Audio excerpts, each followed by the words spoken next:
Sir, give me some days. I will deposit the fees as soon as possible.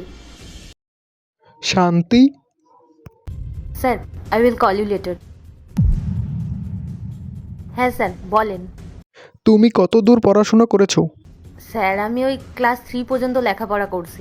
কি, class 3? তাও তুমি এত ভালোভাবে ইংলিশ বলতে পারো? এটা কিভাবে সম্ভব?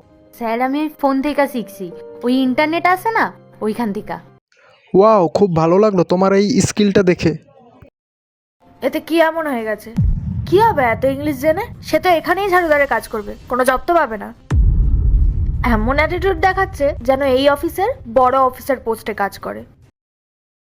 হে স্টপ ইট, ও তো কোনো খারাপ কথা বলেনি, তুমি ওর সাথে এমন করছো কেন? সরি স্যার, আসলে আমার মনে হয়েছিল যে আপনাকে এটা বলা উচিত যে এসব মানুষরা এরকমই হয়। চুপ করো স্নেহা, আমি এই কোম্পানির বস, তাই আমি ভালো করে জানি কে কেমন। হ্যাঁ শান্তি, তুমি বলো, তুমি ফোনে কিসে টাকা দেওয়ার কথা বলছিলে? আসলে স্যার আমার ছেলে আছে না, ওরই স্কুলের টিচারের সাথে কথা কইছিলাম। সামনেই 1 তারিখ আইতেছে, ওর স্কুলের ফি জমা দিতে হইব। আচ্ছা, তোমার ছেলে কোন স্কুলে পড়ে? ওই সেন্ট্রাল মডেল স্কুল আছে না, ওই পেছনের গলিতে, ওইখানেই আমার ছেলে পড়ে। এরপর কি হলো সেটা দেখার আগে এই দুইটা ছবির ভিতর থেকে যে কোনো একটা ছবিকে ভালোবেসে থাকলে ভিডিওতে একটি লাইক করে চ্যানেলটিকে সাবস্ক্রাইব করে দাও এবং কমেন্টে তোমার ধর্মের নাম লিখে যাও। সেন্ট্রাল মডেল স্কুল, সেটা তো অনেক বড় স্কুল, অনেক বড় বড় লোকেদের বাচ্চারা ওখানে পড়ে, অনেক ফিস। তোমার বাচ্চা ওখানে কিভাবে পড়ে? হ্যাঁ স্যার, অনেক বড় স্কুল আর অনেক খরচাও ওই স্কুলে। আসলে স্যার এইটা তো আমার ছেলের ভবিষ্যতের প্রশ্ন। এর লেগে আমরা বড় বউ দুজন মিলেই কাম করি। আমি এখানে ঝাড় দেওয়ার কাম করি আর আমার বড় এখানে দারোয়ানের কাম করে, আর আমরা দুজন মিলেই কাজ করি, আর তাতে আমার বাচ্চার ফিজও জমা করে দিই।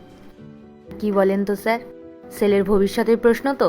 ছেলে যদি ভালো করে লেখাপড়া না করে, ভালো জায়গায় না পড়ে, তাহলে জীবনে উন্নতি কি করে করবে? এর লেগাই স্যার আমরা আমাদের ছেলেকে ওই স্কুলে ভর্তি করছি।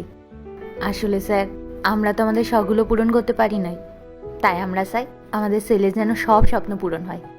ওর যা যা লাগবে আমরা ওকে সব এনে দেবো। নাও, এর নাটক আবার শুরু হয়ে গেছে।